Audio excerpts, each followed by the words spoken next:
this hour, House of Representatives congratulate Super Eagles on AFCON performance. And Nigerian nurses protest new certificate verification guidelines in Abuja. Plus, UK sanctions 4 extremist settlers in the West Bank. Well, hello and a very warm welcome. This is News Live on Viewer Television, and I am Chinonso Chekwers.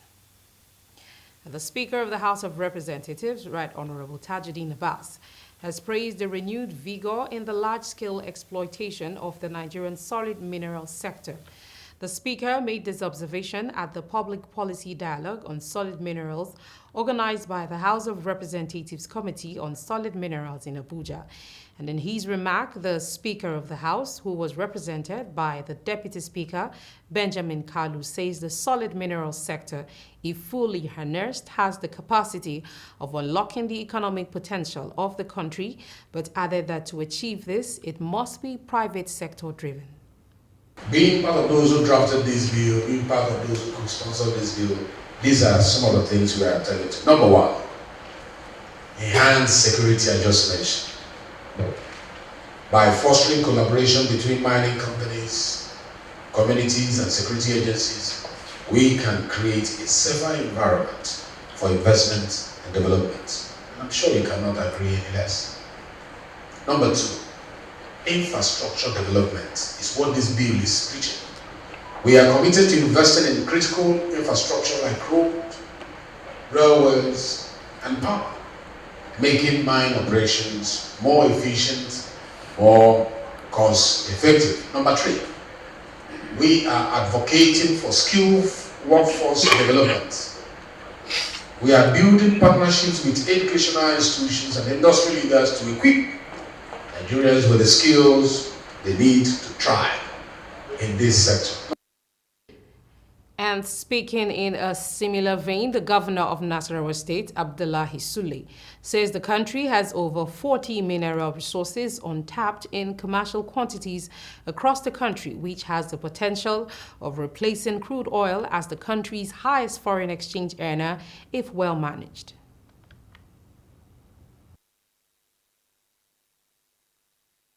We're serious, very serious about the future of Nigeria, the future economic situation of Nigeria. We must reform what we call the solid mineral sector.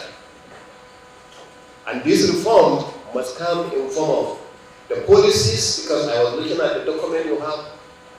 You have so many policies that you are going to look at. So we must look at those policies and reform them where it has to benefit Nigerians.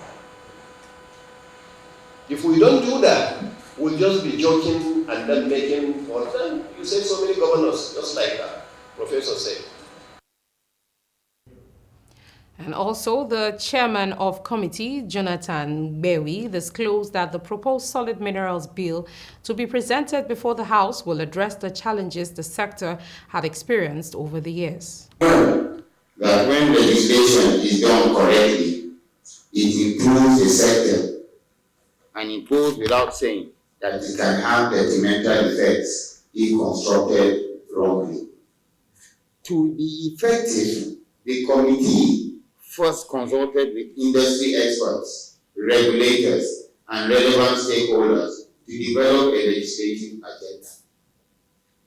This agenda identifies key priority areas that must be addressed to improve the sector. The key priority areas for the committee include governance, economy industrialization, security, geoscientific data standardization, environment, and human capital development. What you can take for granted is that the House is right behind you. That sector needs to be refocused and repositioned, to do more for the Nigerian economy. The minister is not here now, but I see his enthusiasm and his commitment. We have to encourage him. When we see what they are doing and how they are doing it and encourage them, It's a lot easier than trying to count the mistakes and what they have not done. They've just resumed, and with the steps they've taken so far, I can assure you that we are all pleased. We pray for you. We will support you. The solid mineral sector, when fully harnessed, will reposition the nation's economy and generate more revenue that will aid development in other sectors. And also, the Speaker of the House of Representatives, Honorable Tajuddin Abbas, has raised concerns over disregard and non-compliance to safety standards and regulations by some public and private institutions across the country.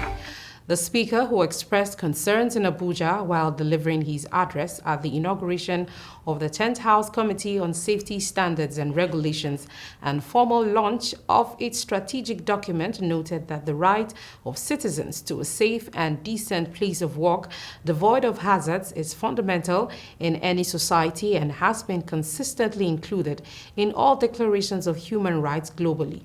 Abbas lamented that despite measures taken by government institutions, NGOs, and other safety advocates, Nigeria continues to witness the devastating effects of unsafe acts, which for the most part is as a result of the disregard to existing safety standards and regulations.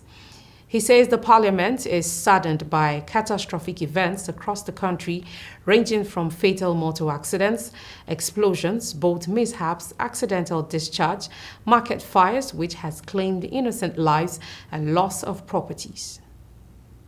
Safety must be applied, especially when all of us believes in the saying that goes, charity begins at home.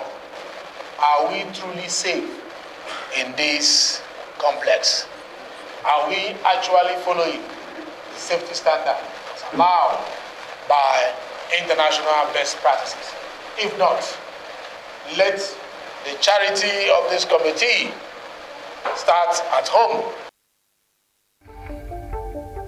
And the House of Representatives has congratulated the Super Eagles of Nigeria for clinching the silver prize at the 2023 Africa Cup of Nations for the 5th time.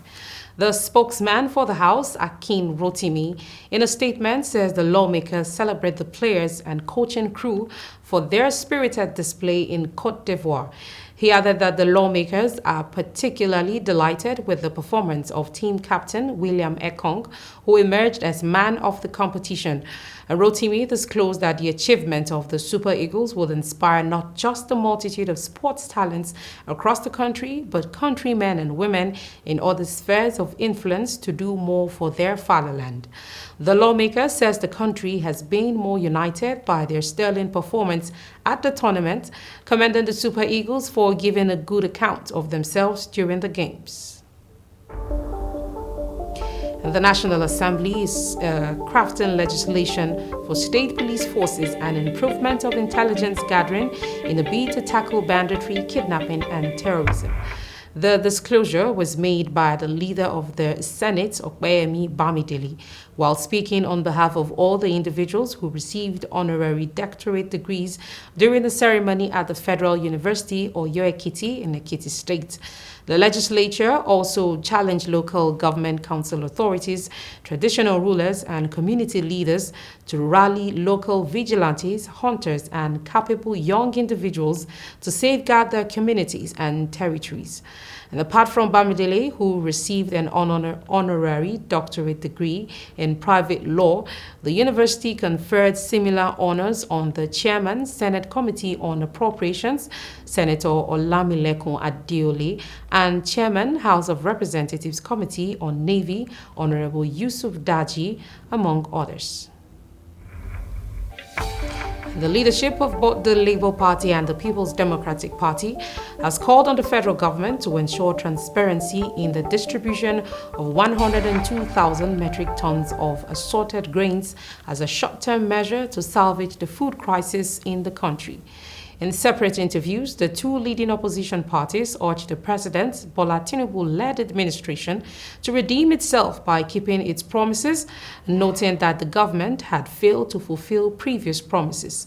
And following spreading protests by Nigerians over the high cost of living and rising food prices, the federal government had last Thursday announced plans to release 42,000 metric tons of maize, millet, gari, and other commodities from the National Strategic Grain Reserve.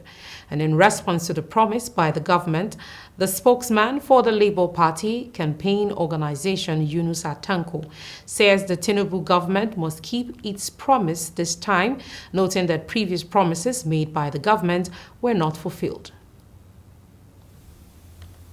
And when NEWSLIVE returns, the Economic Financial Crimes Commission, EFCC, has opened its case in the trial of the suspended central bank governor, Godwin Emefiele. The details of this and more comes to you right after the break.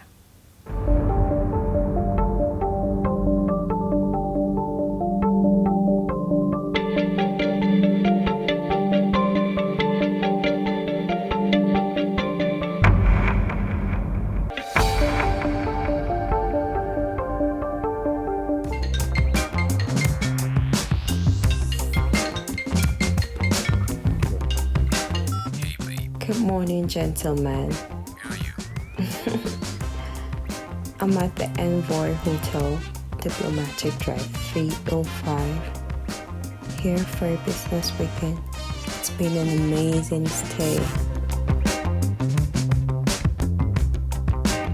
Conference hall and business facilities here are stylish and innovative. The Envoy Hotel is luxury, esoteric, opulence, for ultimate comfort.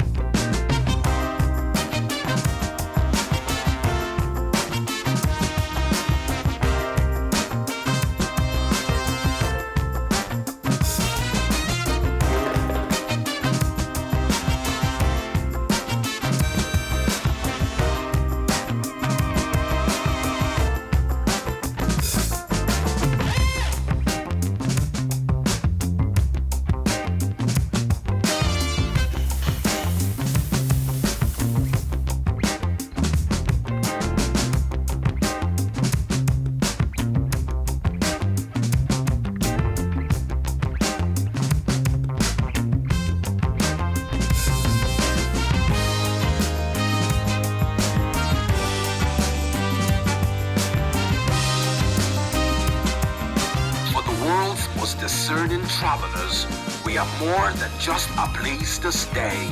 We are an icon of comfort, style, and thoughtful luxury. We are Envoy Hotel.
Welcome back. If you're just joining us, this is News Live on VOA Television. Now let's give you a recap of our top stories.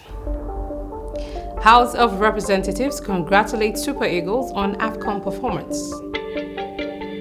And Nigerian nurses protest new certificate verification guidelines in Abuja. Plus, UK sanctions 4 extremist settlers in the West Bank. And the EFCC has opened its case in the trial of the suspended central bank governor, Godwin Emefiele, on procurement fraud charge in an FCT High Court in Abuja. The anti-graft agency had charged Emefiele with amended 20 counts of criminal conspiracy, conferring undue advantage and breach of trust, among others, all of which he denied on Friday.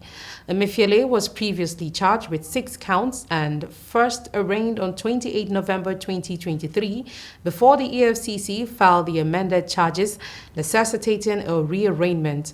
Although he pleaded not guilty to the charge when it was read to him, the EFCC's first witness, Onyeka Obu, a deputy director in CBN branch operations, while led in evidence by EFCC lawyer Rotimi Oyedepo, a senior advocate of Nigeria, said $6.2 million was kept aside for international election observers. He prayed for the matter to be stood down to enable him get more documents. And nurses under the auspices of the National Association of Nigerian Nurses and Midwives Abuja chapter have protested against the new verification certification guidelines released by Nigeria and Midwifery Council of Nigeria. The protest, which was carried out at the NMCN's office in Abuja, highlighted the nurses' displeasure and concerns over the new policies. The nurses described the new verification guidelines as an attempt to hinder their freedom to pursue career opportunities, urging the council to address critical issues affecting nurses such as welfare, salary scale, shortage of staff, and other rights. You recall that the NMCN had on February 7th of 2024 issued a circular revising the guidelines for requesting verification of certificates for nurses and midwives. The circular, signed by the registrar of the council, Dr. Farouk Abubakar, revealed that a non-refundable fee per application shall be paid for verification to foreign boards of nursing as specified on the portal. And also, an EFCC High Court has adjourned until March the trial of 20 former leaders of the Petroleum Tanker Drivers PTD branch of the Nigeria Union of Petroleum and Natural Gas Workers, NUPENG, charged with attempted murder. The former union leaders, including one-time national chairman Lucky Oseswa, were arraigned before Justice Yusuf Halilu. They are being tried on 5 counts of charge of attempted murder, breach of peace, and assault. The union members were alleged to have attacked NUPENG President Williams Okperehe, General Secretary Wale Afolabi, and the newly elected national chairman of the PTD branch of NUPENG, Augustine Ebong. The NUPENG members were particularly alleged to have acted in a manner likely to cause the death of one Comrade Williams Okperehe and Comrade Augustine Ebong when they laid siege on PTD's Utako district in Abuja on November 1st.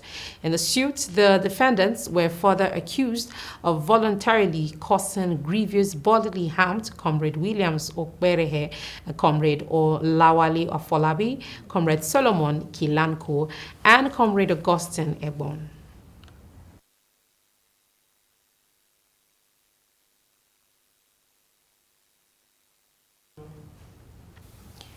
And now on to security matters. The Commissioner of Police in the Federal Capital Territory, FCT, Bennett Igwe, has confirmed the arrest of at least 307 suspected criminals in the territory.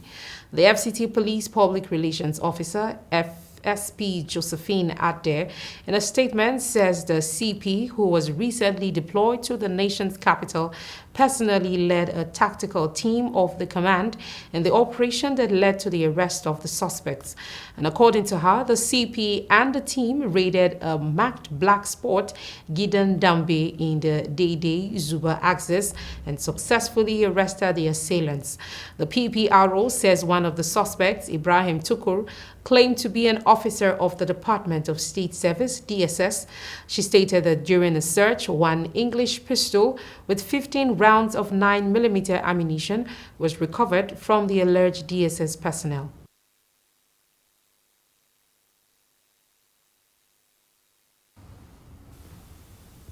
The GUO Transport Company has confirmed that there was a bandit attack on one of its buses en route to Abuja from Lagos.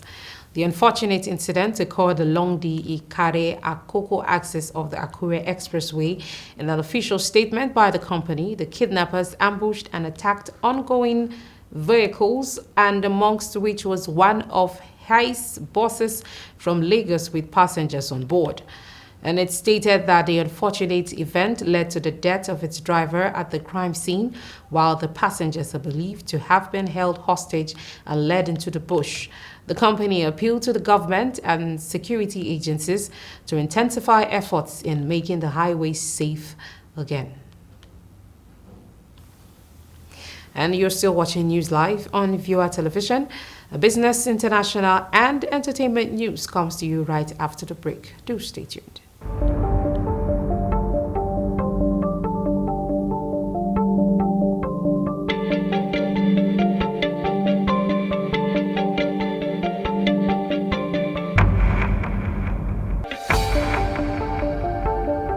game of polo, it's my life. Polo is good. Though I just started and I'm still learning the basics. But I hope to be a pro in this game, and God being by my side, I know everything will be fine. I started 4 months ago. I started stick and ball 4 months ago, though I attended the riding course in Pakistan. I've learned the riding basics, but the game of polo 4 months ago, I started stick and ball. Every day we mount on the horse, we pray. And once we come down, as you can see, I was about ending and I fell from the horse. It's a normal thing. In horse riding, if you don't fall, you've not started yet. So you need to train. You can see I'm sweating, I'm eating banana, it's part of it. You must train, you must eat well, and you must learn properly. I've chosen polo to be my own sport, and I've always looked up to people like General Kazir Faya, General MSA Aliu, Colonel Waibello, and General Laka. A few of them, I've looked up to these people. These are great polo players, and they've always encouraged me to play the game of polo.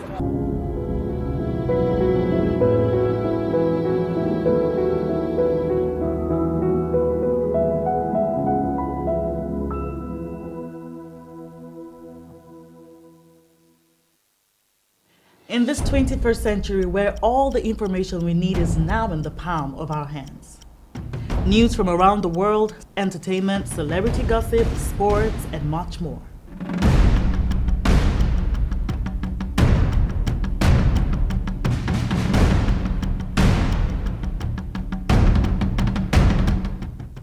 The only thing that you need is the right source.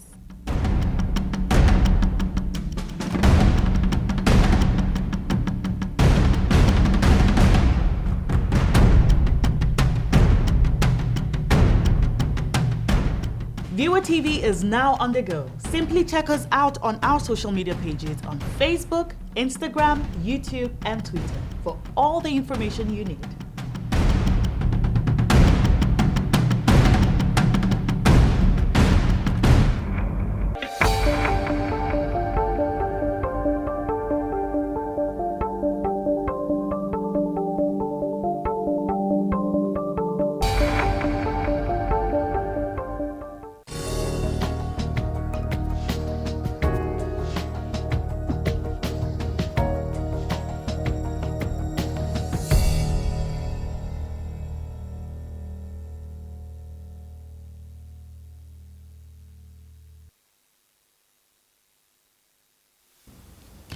And many thanks for staying with us. And now on business news, the Chairman Senate Committee on Capital Market and Institutions, Osita Izuna Shaw, has pledged the commitment of the Senate to driving legislative reforms that will propel the Nigerian capital market to new heights.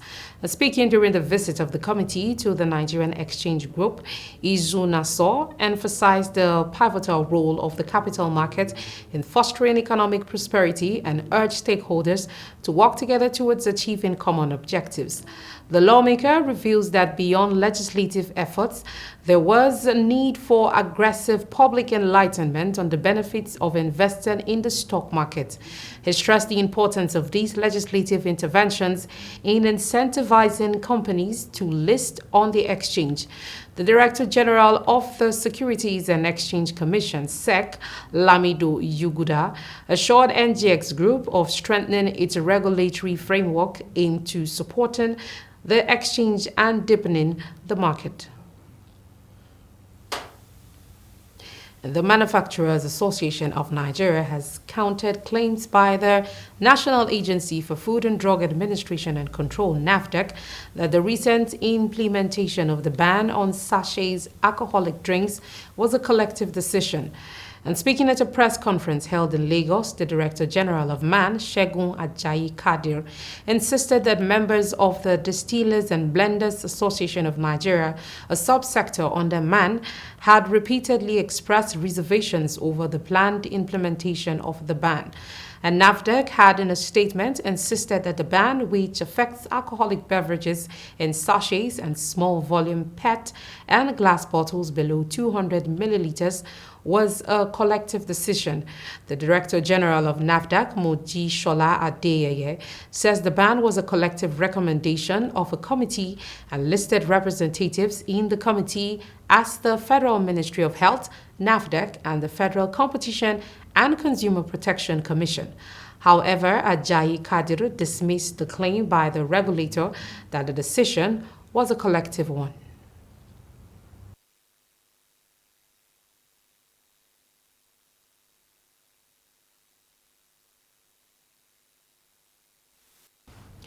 The Shell Petroleum Development Company of Nigeria Limited said it has completed the supply of 475,000 barrels of crude oil to the Port Harcourt Refining Company Limited. The SPDC said this was in furtherance of the federal government's commitment to increase domestic refining capacity and make petroleum products more readily available in the country. A statement by Shell Nigeria's Media Relations Manager, Abimbola Essien Nelson, disclosed that the company, through its Bonny Oil and Gas Terminal, has completed the supply of over 475,000 barrels of crude oil to the Port Harcourt Refining Company Limited. According to Essien Nelson, Bonny Oil and Gas Terminal resumed the supply last week after a prolonged outage of over 5 years, during which time the Port Harcourt refinery underwent rehabilitation and integrity activities on its supply pipeline from Bonny Oil and Gas Terminal. And an analysis of latest monthly number of overbilled customers reveals that power distribution companies overbilled about 7.1 million unmetered electricity consumers between January and September of 2023. In the various regulatory interventions for non-compliance with the order on capping of estimated billing to unmetered customers issued to the 11 discos by the Nigerian Electricity Regulatory Commission, an agency of the federal government, it was established that the power distributors raked over 105 billion naira as a result of overbilling. Figures computed by newsmen indicated that Yola Disco overbilled about 42,902 customers to the tune of 541.9 million naira during the review period, while Abuja Disco overbilled 1.823 million customers by 17.9 billion naira, and Benin Disco overbilled 754,849 customers underestimated billing by 10.5 billion naira, as Enugu Disco overbilled a total of 1,011,402 customers to the tune of 11.9 billion naira during the 9-month period.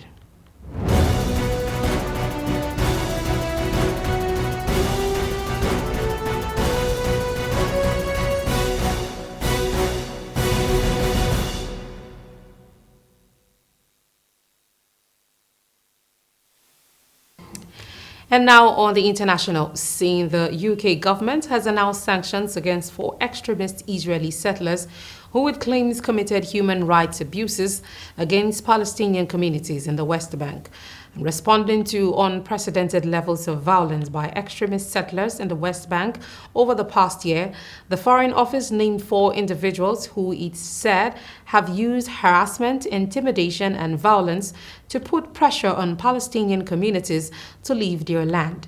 They said 2 of the individuals, Moshe Shavit and Yinin Levi, have in recent months used physical aggression, threatened families at gunpoint, and destroyed properties as part of a targeted and calculated effort to displace Palestinian communities. Another illegal outpost set up by Ziba Yusuf has been described by local Palestinian residents as a source of systematic intimidation and violence. The measures put strict financial and travel restrictions on those who commit these acts.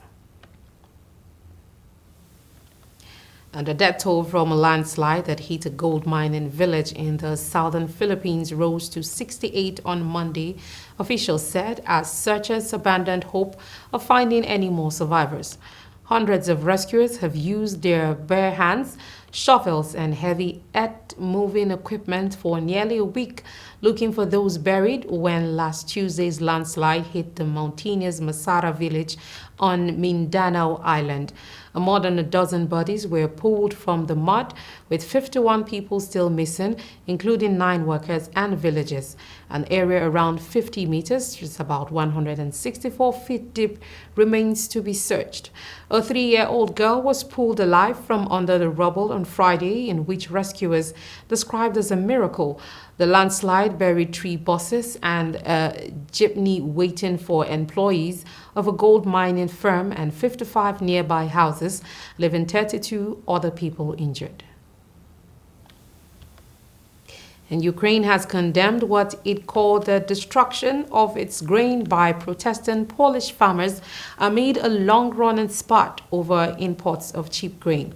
The Agriculture Ministry says Kyiv strongly condemns the deliberate destruction of Ukrainian grains by Polish protesters, with Russia's invasion limiting Ukraine's grain exports through the Black Sea. And Brussels mandated tariff-free access to European Union markets. However, farmers in eastern member states have complained that the imports undercut them, and Kyiv's anger follows the emergence of images and videos online showing demonstrators on the border between Ukraine and Poland dumping grain from trucks onto the road in a show of protest. And Polish truckers and farmers have been staging protests at multiple borders crossing with the neighboring country for several months. In Yemen's Iran-aligned Houthis say they had targeted a cargo ship in the Red Sea, the latest such strike since the start of the Israel-Hamas war in Gaza. And the Houthis identify the vessel as the Star Iris. The group's military spokesman, Yahya Sari, in a televised statement says the ship was American, but maritime shipping trackers say the Marshall Islands flagged ship was Greek-owned. The British maritime security firm Ambri and the United Kingdom Maritime Trade Operations Agency revealed that a Marshall Islands flagged Greece-owned bulk carrier had been targeted by missiles in 2 incidents while passing through the Bab al-Mandab Strait. The bulker was reportedly hit and suffered damage to its starboard side. And Houthi militants in Yemen control the country's most populous regions and have repeatedly launched drones and missiles against international commercial shipping since mid-November. في البحرين الأحمر والعربي حتى وقف العدوان ورفع الحصار عن الشعب الفلسطيني في قطاع غزة، وأنها لن تتردد وبعون الله تعالى في تنفيذ المزيد من العمليات ردا على الجرائم الصهيونية بحق إخواننا في قطاع غزة.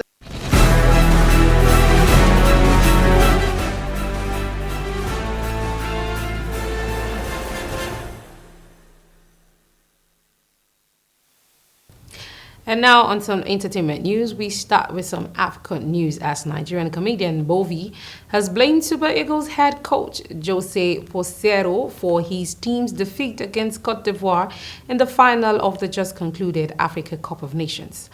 Recall that the Super Eagles of Nigeria lost to 2-1 to the host Cote d'Ivoire on Sunday. Reacting via his X handle, Bovi blamed the coach for his tactics for the three-time African champions' defeat. He faulted Pacero's strategy of relying on defense rather than attack, stressing that he would have still been pissed even if Nigeria had won. Bovi says Nigeria is a footballing nation of flair that flourishes through passes, dribbles, and attack. He added that the style was evidently alien to the players. And the Joburg Film Festival 2024 edition will kick off on Tuesday, February 27th to March 3rd. Mami Wata, Aura, and All the Colors of the World are between black and white have been selected for the 2024 Joburg Film Festival in South Africa. In the press release, the organizers revealed that over 60 films were selected from a total of 30 countries in a bid to foster relationships between local and international filmmakers. The press release revealed that showcasing a diverse range of compelling films from both local and international filmmakers set against the vibrant backdrop of Johannesburg, this year's festival promises to captivate audiences with its dynamic selection of cinematic gems, including some of the finest films from over 30 countries. And one of the 3 Nigerian movies selected includes C.J. Opasi's black and white movie. And next in line is Babatunde Opalowo's movie, All the Colors of the World Are Between Black and White, and Ore by Canadian-Nigerian director Lonzo Nzekwe. And comedian and actor Bright Okpocha, also known as Basket Mouth, has urged legendary musician Innocent Uja Idibia, famously known as Tubaba, to join the movie industry fully, commending Two-Face's role in the latest episode of his skits, The Secret of Lulu. Basket Mouth admonished him to pursue a full acting career with his Steve accent. The comedian says he's already creating a project for Two-Face's comic character in the skit. And on his X handle, Basket Mouth wrote, and he said, "My brother, we should create something beautiful from this character you played here. I think it's going to be a masterpiece, and my brain is already cooking something. I think about it, blood." And meanwhile, Two-Face is yet to respond to his request. Recall that Two-Face has featured in some Nollywood movies, including Head Gone, Make a Move, and cameo in 10 Days in Sun City. And Rema's Calm Down extends record as the most certified African song in the U.S. since its release in 2022 as one of the lead singles ahead of the Rema's debut album, Raves of Roses. Calm Down has continued to enjoy huge commercial success. In continuation of its status as the most commercially successful African song in the United States, Calm Down with Selena Gomez has now sold 6 million units, thus earning it an RIAA 6-time platinum plaque. Calm Down remix enjoyed massive success in the US, where it spent over 52 weeks on the Billboard Hot 100, and its number 3 peak on the charts also became the highest peak for a Nigerian song and the second for an African song, just behind Hugh Masekela's 1968 record Grazing in the Grass, which reached number 1. Rema's song holds multiple records, including the most streamed Afrobeat song on Spotify with its record-breaking 1 billion streams. It also holds the record for the most viewed Nigerian music video on YouTube.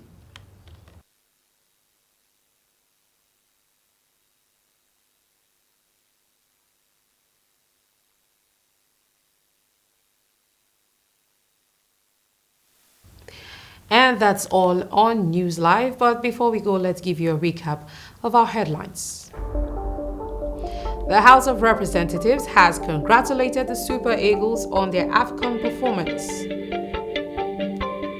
And Nigerian nurses stage a protest to the new certificate verification guidelines in Abuja.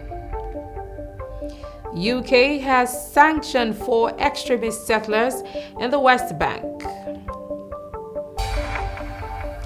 And many thanks for watching. I am Chinonso Chekwas. Please do stay tuned and enjoy the rest of our programs. Have a good night.